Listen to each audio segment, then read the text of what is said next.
दोस्तों, हमने last episode में देखा था जब ये आदमी जंगल से गुजर रहा था तभी इस आदमी को एक पेड़ से लटकी हुई लाश दिखती है और ये लाश एक महिला की थी। जिसके बाद उस आदमी को झाड़ियों से एक बच्चे के रोने की आवाज आने लगती है। जिसके बाद वो आदमी झाड़ियों में जाकर देखता है, तभी उसे एक बच्चा दिखाई देता है और ये बच्चा कोई मामूली बच्चा नहीं होता क्योंकि उसकी माँ ने मरने से पहले अपने बच्चे के हाथ में एक शॉर्ट थमा कर गई थी। फिर वो आदमी उस बच्चे को देखता है और उस बच्चे से तलवार लेने की कोशिश करता है, लेकिन वो बच्चा उसके हाथ को पकड़ लेता है। जिसके बाद वो आदमी तय करता है कि वो उस बच्चे को पालेगा और अपने साथ ले जाएगा। तो इसी के साथ हमारे इस एनिमे की स्टार्टिंग हो जाती है। अगर आपने पहला एपिसोड नहीं देखा तो आप हमारे चैनल पे जाके देख सकते हैं। तो एनिमे की स्टार्टिंग में हमें चेरी ब्लॉसम का सीन दिखाया जाता है जहाँ पर बहुत सारे बच्चे स्कूल जा रहे थे। तभी हमें एक लड़की को दिखाया जाता है जो कि स्कूल जाते समय काफी ज्यादा उदास थी और ये लड़की क्लास में आकर भी काफी ज्यादा खोई खोई सी लग रही थी। उसका पढ़ाई करने का भी बिल्कुल भी मन नहीं कर रहा था और वो खिड़की के बाहर ही देख रही। फिर हम देखते हैं कि कुछ लड़कियां उसी लड़की के पास आई होती हैं जिसका नाम होता है सायका। तभी सायका की दोस्त उसे बोलती है कि क्यों ना सायका हम सभी कहीं बाहर घूमने के लिए चले, लेकिन सायका यहाँ पे थोड़ा सा घबराने लगती है और उनकी बातों का कोई भी जवाब नहीं देती। फिर उसकी दोस्त बोलती क्यों ना हम पास में हो रहा है फुटबॉल मैच को देखने के लिए चलते और अपनी टीम को सपोर्ट करेंगे। और वो दोनों उसे अपने साथ चलने के लिए काफी ज्यादा फोर्स कर रही थी, लेकिन वो उन्हें साफ साफ मना कर देती कि यार मैं आज तुम्हारे साथ नहीं जा सकती, किसी और दिन चलूंगी, लेकिन आज मुझे बहुत ही जरूरी काम है। तभी उसकी दोस्त बोलते कि यार तुम एक लड़की हो ना, क्योंकि तुम्हें इन चीजों में बिल्कुल भी इंटरेस्ट नहीं है। जिसके बाद साइतो बोलती कि प्लीज मुझे माफ कर देना, लेकिन अभी मुझे कहीं जाना है। नेक्स्ट सीन में हम देखते हैं कि जो साइतो होती है अपने घर जाने लगती है और साइतो एक बस में ट्रेवल करके अपने घर जा रही थी। बस से उतरने के बाद उसे एक आदमी पिक करने के लिए आता है जो कि उसके पिता का एक स्टूडेंट था और फिर वो दोनों साथ में बात करते हुए घर जाने लगते हैं। तभी हमें इस एनिमे का मेन लीड कैरेक्टर रास्ते में दिखाई देता है जिसका नाम होता है गाय उकाटो। तभी यहाँ पे जो साइका होती है गाय को बोलती है कि तुम मेरा थोड़ा वेट करो, लेकिन यहाँ पे ये जो आदमी होता है गाय से थोड़ा सा जलता है। इसके बाद हम साइका को देखते हैं जो कि गाय के पास आकर बोलती है कि तुम पूरा दिन बस काम ही करते रहते और तुम्हें काम के साथ साथ थोड़ा सा रेस्ट भी करना चाहिए और हम दोनों साथ में बचपन से बड़े हुए हैं तो हम दोनों को साथ में कहीं घूमने भी चलना चाहिए। तभी गाय उसे बोलते कि तुम अपना काम करो साइका। तभी साइका बोलते कि यार तुम कितने बोरिंग हो, मैं तुम्हारे साथ कहीं घूमने जाना चाहती हूँ लेकिन तुम मेरे साथ कभी भी कहीं घूमने के लिए नहीं जाते हो। तभी गाय के हाथों से साइका मस्ती मस्ती में उसके चाकू को छीन लेती है। जिसके बाद वहाँ पे जो आदमी खड़ा हुआ था उसे लगता है कि गाय उसके ऊपर अटैक कर रहा है। तभी वो जल्दी से भाग कर आता और गाय की कॉलर को पकड़ लेता है और उसे उठा के पटक देता है। लेकिन यहाँ पे साइका समझाने की कोशिश करती है कि हम दोनों यहाँ पे बस बात ही कर रहे थे, लेकिन वो आदमी कुछ भी नहीं सुनता है। यहाँ पर गाय को उस आदमी के ऊपर बहुत ही गुस्सा तो आ रही थी, लेकिन गाय उस आदमी को कुछ भी नहीं बोलता और बोलता है कि सॉरी मुझे माफ कर दो, मेरी गलती। और इस सीन में उस आदमी को गाय काफी खुंदक में घूर रहा था जिससे वो आदमी काफी ज्यादा घबरा भी जाता है। फिर ये आदमी बोलता है कि मैं ये बात मिस्टर ओगाडो से बोलूंगा। तभी गाय बोलते कि मुझे कोई फर्क नहीं पड़ता। तभी वहाँ पे मिस्टर ओगाडो आते हैं। वो बोलते कि शायद तुम आ गई स्कूल से। तभी वो उसे बताते हैं कि तुम्हें कल के लिए तैयार होना है क्योंकि कल हम उस स्वॉर्ड की पूजा करेंगे। और इतना कहकर वो आदमी वहाँ से चला जाता है। जिसके बाद हम गाय और उस आदमी को देखते हैं जो कि एक जगह पे साथ में आए होते हैं। फिर वो आदमी एक पेड़ के सामने फूल को रख देता है और हाथ जोड़ के वहीं पे बैठ जाता है। जिसके बाद वो गाय को बताता है कि तुम्हारी मॉम यहीं पे मरी थी और तुम्हारी मॉम की मृत्यु के बाद मैंने उन्हें यहीं पे गाड़ दिया था, जिसके बाद तुम्हारा भी यहीं पे जन्म हुआ था, तो तुम अपनी मॉम से हमेशा यहाँ पे मिलने के लिए आ सकते हो कि जब तुम्हारा मन करे। जिसके बाद गाय बोलते कि मैं उन्हें अपनी मॉम नहीं मानता। तभी मिस्टर ओगाडो बोलते कि देखो मैंने तुम्हें पाला, लेकिन तुम्हें बड़े होकर क्या करना ये तुम्हें डिसाइड करना पड़ेगा। तभी गाय बोलते है कि मैं हमेशा आपके साथ ही रहना चाहता हूँ और आपके साथ काम करना चाहता हूँ। इसके बाद हम गाय को देखते हैं जो कि अपनी स्वॉर्ड के पास पहुंच जाता है जो कि उसकी मॉम ने उसे मरने से पहले हाथ में थमाई। तभी गाय जो होता है उस तलवार को खोलकर देखता है और उसकी चमक को देखकर वो काफी ज्यादा इम्प्रेस हो जाता है, लेकिन उसे ऐसा करते हुए मिस्टर ओगाडो का स्टूडेंट देख लेता है। और नेक्स्ट सीन में एक पार्टी का सीन दिखाया जाता है जहाँ पर बहुत सारे लोग थे और यहाँ पे एक बोली लगने वाली थी किसी चीज को खरीदने के लिए। तभी हमें एक मिक्की नाम के आदमी को दिखाया जाता है जो भी इस पार्टी में आया था और वो किसी एसोसिएशन की तरफ से आया था और उसे यहाँ पे आने के लिए एक ऑर्डर मिला होता है कि यहाँ पे एक तलवार है और उसे हमें परचेज करना है किसी भी कीमत पे। और तभी उसे पता चलता है कि इस तलवार में एक डीमन की आत्मा है जिसकी ताकतें भी काफी खतरनाक। तभी वो एक अपने अपोनेंट से मिलता है जो कि यहाँ पे वो भी तलवार खरीदने के लिए आया था और वो भी किसी भी कीमत पे तलवार खरीदना चाहता था। और इस व्हील चेयर पे बैठे हुए आदमी का नाम होता है मार्कस। वो उसे बोलते है कि तुमसे मिलकर बहुत अच्छा लगा दोस्त। और तभी उसे मार्कस बोलता है कि हम इस बार एक बहुत अच्छी बैट लगाएंगे। तभी ये आदमी जो अपने कान में हेडफोन को लगा रखा था वो बोलता है कि यार इसके लिए तुम मेरे बैंक से पैसे मत काटना। तभी ये लड़की होती है जो कि बोलती है तुम बिल्कुल फिक्र मत करो, हमारे पास बहुत पैसा है। फिर हम देखते ये जो बंदा था तलवार को देखने के लिए जाता है और फिर वो बंदा उस तलवार को देखकर सोचने लगता है कि आखिर इस तलवार की बैक स्टोरी क्या है और आखिर इसमें कौन सी ताकतवर डीमन की आत्मा है और आखिर इस तलवार में कितनी ज्यादा शक्तियां होगी। होगी और इस बारे में ये सोच रहा था। तभी यहाँ पे जो मार्कस होता है वो उसे बताता है कि इस तलवार में जो तुम्हें नीचे की तरफ रेड रेड सा दिख रहा है ना, और उसी के अंदर मौजूद है एक डीमन की आत्मा जो कि बहुत ही ज्यादा स्ट्रॉन्ग है। तभी मार्कस बोलता है कि मैं भी इस तलवार के पीछे ही आया हूँ और तुम्हें घबराने की कोई जरूरत नहीं है क्योंकि मैं इस तलवार को खरीद लूंगा। इसके बाद मार्कस उसे बताता है इस तलवार की बैक स्टोरी को, जिसमें कि एक आदमी होता है जो कि तलवार बनाने का काम करता था और एक दिन वो आदमी एक डीमन से सौदा करता है जिसकी मदद से वो एक खतरनाक तलवार बना सके और इस तलवार को बनाने के बाद वो कमजोरों को जान से मार सके। और इसके बाद उस आदमी ने उस डीमन की आत्मा को पकड़ लिया और उस तलवार के अंदर डाल दिया। और इसके बाद हमें दिखाया जाता है कि उस तलवार के अंदर अभी भी उस डीमन की आत्मा है और उस डीमन के जिंदा रहने के कारण अभी भी ये तलवार काफी ज्यादा खतरनाक है। और फिर मिस्टर ओगार्डो का स्टूडेंट उन्हें जाकर बता देता है कि गाय ने उस तलवार को अभी छुआ था, जिसके बाद मिस्टर ओगार्डो बोलते कि कोई बात नहीं क्योंकि वो तलवार गाय की है, क्योंकि उसकी मॉम ने मरने से पहले उसके हाथ में ये स्वॉर्ड देकर गई थी, जिस कारण ये स्वॉर्ड गाय की है। और वो बोलते कि हम इसमें कुछ भी नहीं कर सकते हैं। और मिस्टर ओगार्डो फिर बोलते कि ये तलवार गाय को ही चुनेगी, ये मुझे पहले से ही मालूम है। लेकिन ये बात मिस्टर ओगार्डो के स्टूडेंट को बिल्कुल भी अच्छी नहीं लगती है क्योंकि उसे ये लगता है कि गाय को ये तलवार नहीं चुननी चाहिए बल्कि उस तलवार को मुझे चुनना चाहिए क्योंकि उसके लिए मैं ही एकदम परफेक्ट हूँ। तभी गाय देखता है उस तलवार में और जब वो तलवार की रिफ्लेक्शन में देखता है तो उसकी आंखें एकदम रेड हो जाती है। अभी मिस्टर ओगार्डो बोलते कि अब फ्यूजल करने का समय आ चुका है और अब हमें इसे बहुत ही केयरफुल होकर करना पड़ेगा। तभी मिस्टर ओगार्डो अपने सभी स्टूडेंट को सामने बैठाते और वो बोलते कि तलवार किसी को भी चुने लेकिन हमें लालच नहीं करनी। और फिर हम देखते कि सभी स्टूडेंट्स अपनी आंखों में पट्टी बांध लेते हैं और जो साइका होती है वो अपने हाथों में तलवार को पकड़ी हुई थी लेकिन कपड़े की मदद से। और इसके बाद वो तलवार को पकड़ के एक अनोखा सा मंत्र पढ़ने लगते। लेकिन यहाँ पे होता क्या है कि साइका के ऊपर उस मैजिकल स्वॉर्ड का कोई भी असर नहीं होता और वो मैजिकल स्वॉर्ड साइका के दिमाग पर अपना काबू नहीं कर पाती है। इसके बाद हम देखते कि सभी लोगों को उस तलवार के ऊपर अपना अपना ब्लड भेंट करना होता है ताकि उस तलवार की भूख एकदम शांत हो जाए। पहले गाय अपने हाथ में एक चाकू से कट लगाकर उस तलवार पे अपना खून भेंट कर देता है। लेकिन यहाँ पे जो मिस्टर ओगार्डो का स्टूडेंट था उससे ये देखा नहीं जा रहा था क्योंकि उसे पता था कि वो तलवार गाय को ही चुनेगी, तो जिसके बाद वो अपनी आंखों से पट्टी हटा लेता है। और तभी हम देखते हैं कि मिस्टर ओगार्डो के स्टूडेंट के चक्कर में उस लड़की के शरीर पर उस डीमन की आत्मा कब्जा कर लेती है और फिर वो लड़की अपने हाथों में तलवार को पकड़कर मिस्टर ओगार्डो के स्टूडेंट के ऊपर तलवार से अटैक करने ही वाली थी। तभी बीच में गाय आ जाता है और गाय के द्वारा मिस्टर ओगार्डो के स्टूडेंट को बचाने के चक्कर में यहाँ पे गाय का एक हाथ कट जाता है। इसके बाद हम अगले दिन का सीन देखते हैं जहाँ पे जो साइका होती है वो एकदम नॉर्मल हो जाती है। उसके साथ जो कल हुआ ये सोचकर उसे बहुत ही ज्यादा बुरा लग रहा था क्योंकि वो जिसे ज्यादा पसंद करती थी उसका हाथ उसने गलती से काट दिया था। और यहाँ पर उस लड़की के हाथ कटने के कारण सच में उसके हाथ में बहुत ही ज्यादा पेन भी हो रहा था और उस हादसे को हुए एक हफ्ता बीत गया था तब भी उस लड़की के हाथ में काफी ज्यादा पेन हो रहा था। इसके बाद साइका बोलते मिस्टर ओकाटो से प्लीज कुछ करिए, इसे बहुत ही ज्यादा पेन महसूस हो रहा है और हम इसे हॉस्पिटल क्यों नहीं लेके जा रहे हैं। तभी साइका गाय को अपने गले से लगा लेती है और वो उसे गले लगाकर बोलती कि तुम बिल्कुल भी फिक्र मत करो, तुम एकदम ठीक हो जाओगे और तुम्हें घबराने की कोई बात नहीं है, मैं तुम्हारे साथ यहीं पर मौजूद हूँ। जिसके बाद हम देखते साइका के गले लगाने से गाय काफी ज्यादा घबरा जाता है और भागकर वो अपनी मॉम की कवर वाले पेड़ के पास जाता है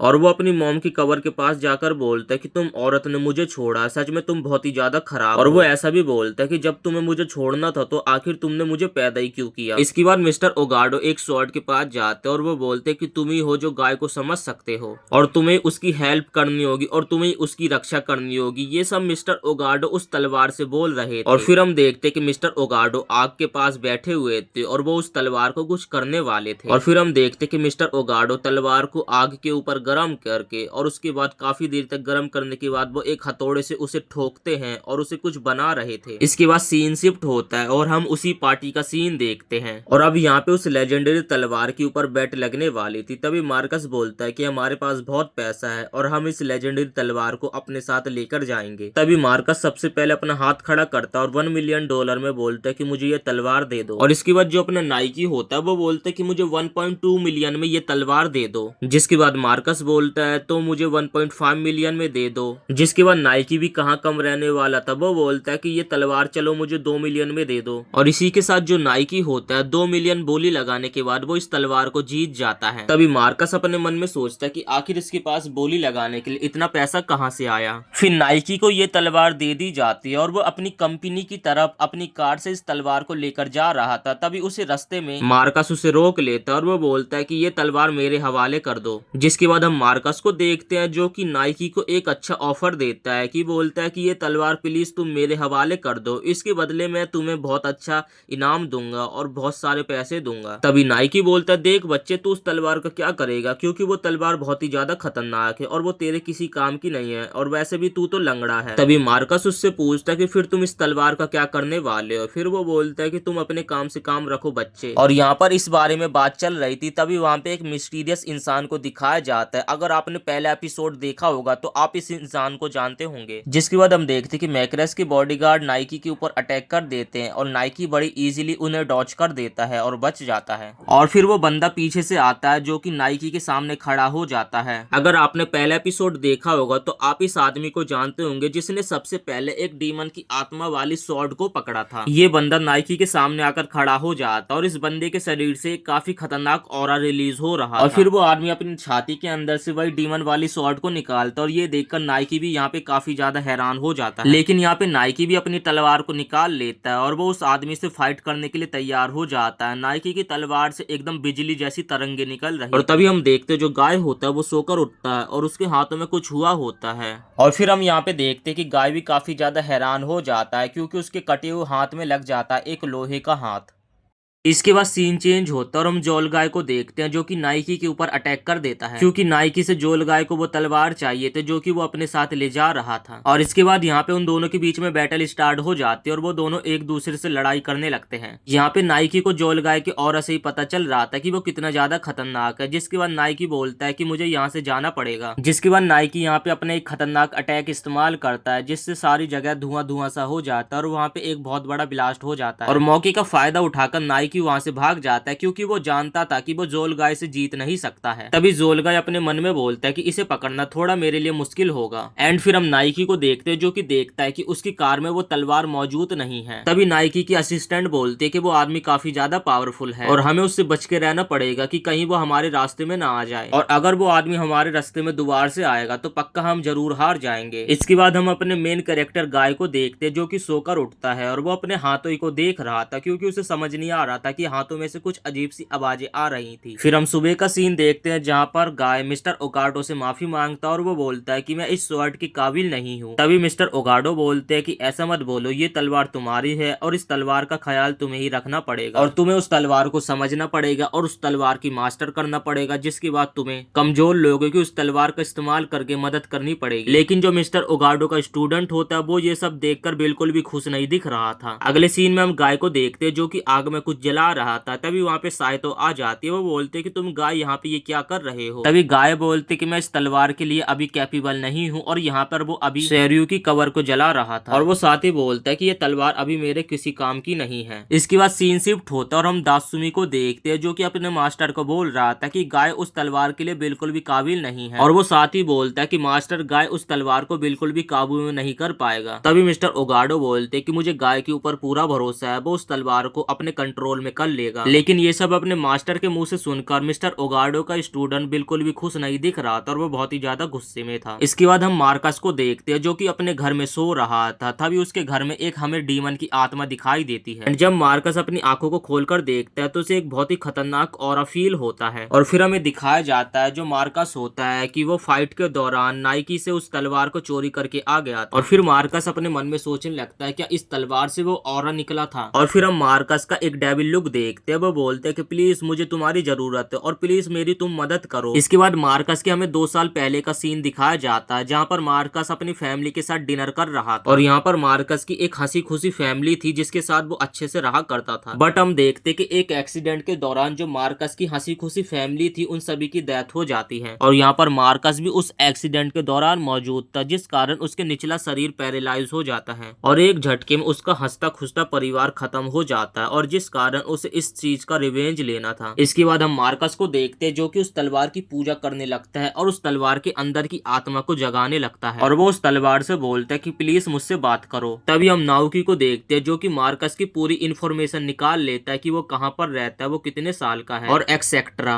और तभी नाइकी को यह भी पता चलता है कि मार्कस की एक दोस्त थी लेकिन उसे दोस्त कहना सही नहीं होगा क्योंकि वो उसकी गर्लफ्रेंड थी और मार्कस उस लड़की से बहुत ही ज्यादा प्यार करता है। यहाँ पे जो मार्कस होता है वो अपनी गर्लफ्रेंड से बोलता है है चलो हम दोनों शादी कर लेते हैं, लेकिन वो उसके विकलांग होने की वजह से उसे मना कर देती है। और फिर वो मार्कस को बोलती कि मैं तुम्हारे दोस्त को पसंद करती हूँ और तुम्हारे दोस्त से शादी करने वाली हूँ। लेकिन यहाँ पे मार्कस को दिल से बहुत ही बुरा लग रहा था, लेकिन वो अपनी गर्लफ्रेंड को बोलता है कि तुम्हारी जैसी मर्जी, अगर तुम मेरे दोस्त से शादी करना चाहती तो ऐसी और खिड़की से मार्कस उन दोनों को देख रहा था, जिसे काफी ज्यादा बुरा लग रहा था। फिर हमें मार्कस का एक पास्ट दिखाया जाता है जहाँ पर उसका दोस्त उसकी गर्लफ्रेंड को उससे शादी करने के लिए प्रपोज करता है, लेकिन यहाँ पर उसकी गर्लफ्रेंड मना कर देती है। वो बोलती है कि मैं मार्कस के साथ हमेशा रहना चाहती हूँ, लेकिन यहाँ पे अब वो अपना प्रॉमिस भूल चुकी थी और उसके दोस्त से शादी करने के लिए तैयार हो जाती। ये देखकर तो उसे और ही ज्यादा गुस्सा आ रहा था। तभी हम देखते जो वहाँ पे स्वॉर्ड रखी हुई थी उसके अंदर से उस डीमन की आत्मा बाहर निकलने लगती है। तभी वो डीमन की आत्मा मार्कस को बोलती है कि मैं तुम्हारी मदद कर सकता हूँ, जिसके बाद वो डीमन की आत्मा मार्कस के शरीर के अंदर चली जाती है। उम्मीद करते हैं आपको ये वीडियो पसंद आई होगी। वीडियो पसंद आई तो वीडियो को एक लाइक करके चैनल को भी सब्सक्राइब जरूर से कर देना, ताकि आप हमारे चैनल से आने वाली नेक्स्ट वीडियो जल्द से जल्द देख पाए। जब तक के लिए थैंक यू।